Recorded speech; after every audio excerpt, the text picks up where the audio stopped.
ok juste pour terminer ak Assemblée nationale mu mel ni l'affaire Pape Sané invité wu na foofu surtout ministre des finances bi ñu ngi doon séntu mu indi ci ay leeralal donte am na ci quelques réserves yoo xam ne amal na ko ci alors cette affaire de Pape Sané là bi nga xamante ne dafay impliquer un DG une banque ak un ministre bu mu wax ni ci gouvernement actuel bi la portant sur une affaire de 8 milliards lan moo ci sa xalaat ci mbir moomu ndax ñu bëri jàpp ni xëy na bu fekkee lii mu wax lu am la est-ce que waroowul tey ak li nga xamante ni woote ngeen ko ci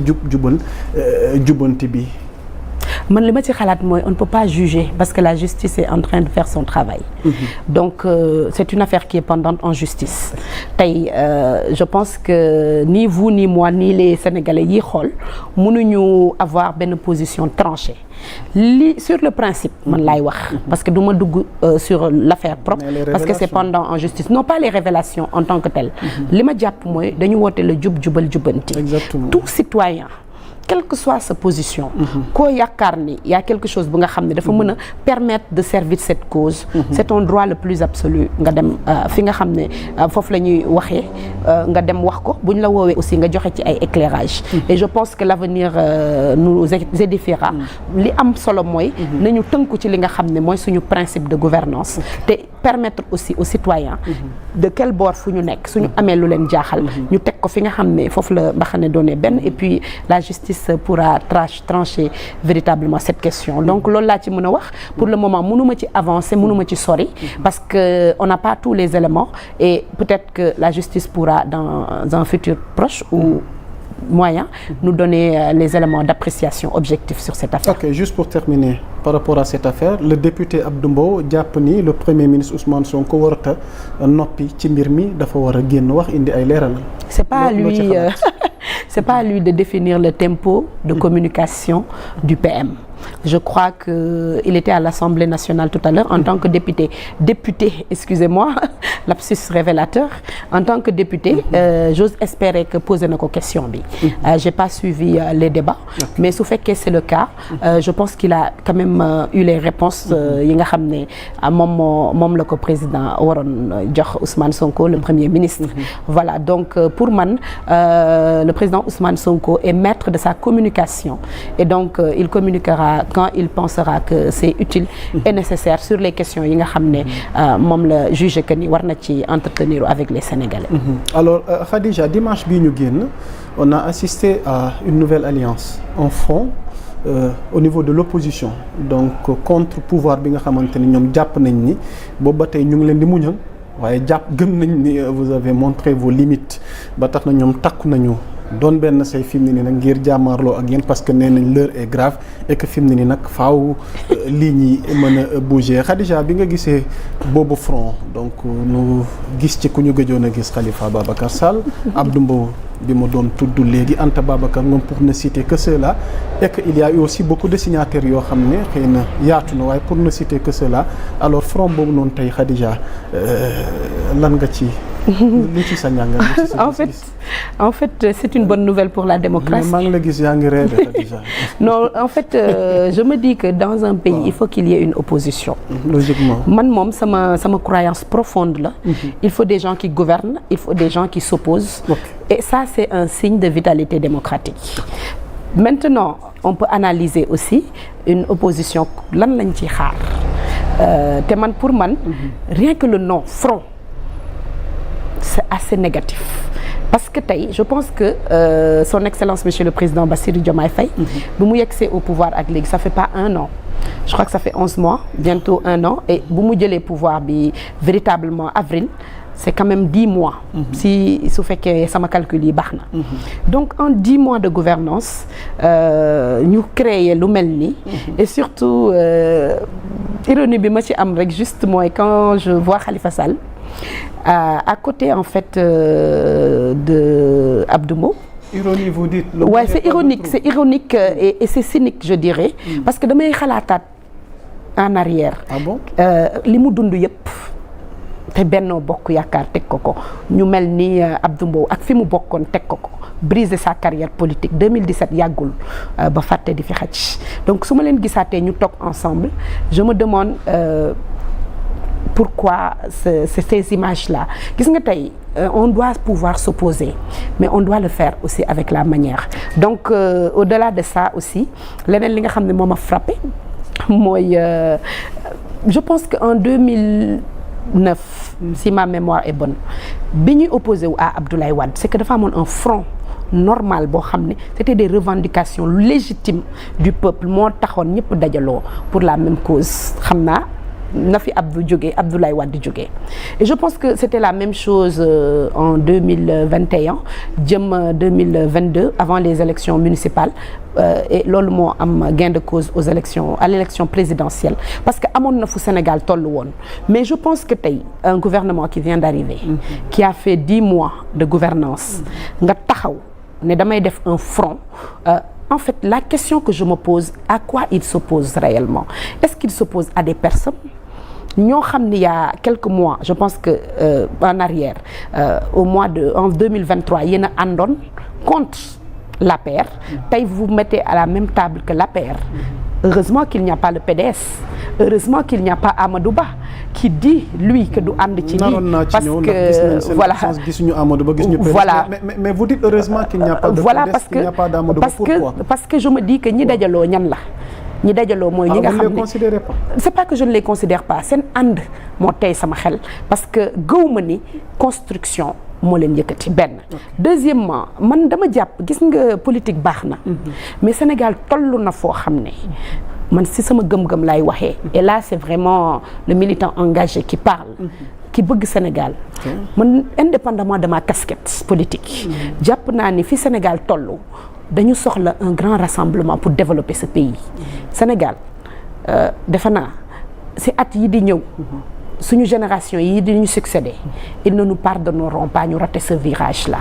donc képp ku bëgg Sénégal ci jamono yi pour man sa objectif principal moo war a nekk lan nga mën a def lan nga war a def pour participer à ce beau projet qui vient de naître mais aussi bi nga xam ne daf ñuy permettre ñu mën a reconstruire le développement du Sénégal sur des bases très claires et très sûres donc les autres ils ont le droit de s'opposer je le leur concède mais sama xel aussi li mu nanguwul mooy quel type d'opposition nu mu tudd sax Karim Wade loo ci jublu je trouve que nekkuñu ci déjà c'est révélateur qui est dedans c'est une question que je pose aux Sénégalais te defe naa c'est assez révélateur de ñàkk fondement bi nga xam ne un front à cette heure même de gouvernance si parti buy soog a falu si gouvernement buy soog a egsi c'est vraiment pas une vision constructive et positive maa ngi leen di woo nag ci une opposition constructive parce que ñun bi ñuy opposé wu mais il pense que vous avez montré vos limites ñoom à leur humble avis niñ ko xalaatee que ni fi mu ne ni amatu leen solution vraiment ci problème u sénégalais yi xam nga li gën a intéressant dans ça dans ta question mooy man dama jàpp ni ñun on a quand même décliné notre vision avec l'agenda national de transformation man li ma doon xaar ci opposition bi mooy ñu def des débats d'idées lii ngeen proposé ñun lii lañ ci xalaat lii jàpp nañ ni baaxul lii baax na c'est comme ça qu'une nation se construit soo jëlee dëkk boo nga xam ne y a une opposition constructive dañuy jël li ñu teg ñu analyser ko ñu critiquer ko de manière objective te loolu war na képp ku nga xam ne acteur politique nga mais toog di def des constats yoo xam ne amul benn fondement quand par exemple aujourd'hui nous on les invite sur des débats techniques d'idées de contre-propositions par rapport à l'agenda national de transformation mais silence radio donc ñun suñu type d'opposition qui nous a amené aujourd'hui à la tête de ce pouvoir de ce pays excusez-moi defe naa c'est parce que nous avons été une opposition constructive dama koy revenir en 2014 sur une déclaration boo xam ne le président Ousmane Sonko daf ko defoon mooy plan buy defar réew doomu réew moo koy tabax gëmuma programme Sénégal émergent bi ñu importé et pendant 10 ans il a fait des sorties pour analyser pour démontrer la non-pertinence de ce programme par rapport ak li nga xam ne ñun moom lañ porté comme message de souveraineté tey defe naa ce qui s'est passé récemment avec l'USAID lui donne raison 10 ans plus tard. Allez-y, vous pouvez y revenir. J'y vais quand je glisse. Donc je veux dire que foofu rek par ricochet. Voilà. Donc il a exprimé que ce n'est pas les aides au développement au fond moom moo ñu dimbali notre développement c'est par nous-mêmes. bi muy wax ni Trump bloqué na li nga xamante ni à hauteur de 316 milliards CFA 500 et quelques millions de dollars foofu yow lu ci sa position. c'est mon boo teggee dara tamit xëy na tey. c'est mon avis doon alternative. c'est mon avis et ñun on l'a très clairement et très tôt compris parce que ñun on porte un message de souveraineté. nekkul loo xam ne dañ ciy tâtonner depuis 10 ans. ñun dañoo jël le patriotisme érigé ko comme modèle. Le patriotisme maanaam doomu réew mooy tabax réew tey je pense que c'est important d'avoir des partenariats mais des partenariats gagnant-gagnant depuis 1960 en tout cas man depuis que je me rappelle on parle d'aide au développement mais est-ce que véritablement aide au développement boobu développé na Afrique est-ce que développé na suñu gox yi gëmuma ko te pour man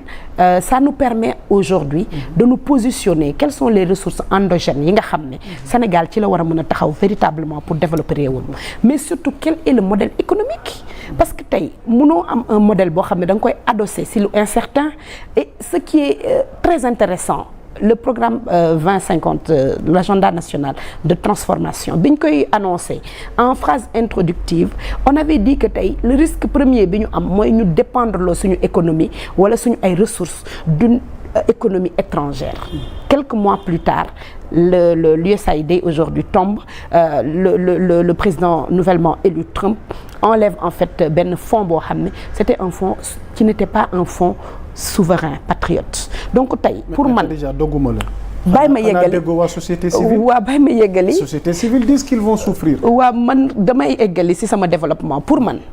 pour man un pays qui se veut développer ci ère bi ñu nekk mënu ko baser essentiellement ou fondamentalement sur des aides ñun suñu réew suñu pays suñu construire li ñu am gérer nos ressources de manière très très optimale que ce soit nos ressources naturelles que ce soit le partenariat bi ñu am avec les pays yi nga xam ne moom la ñu nekkal aussi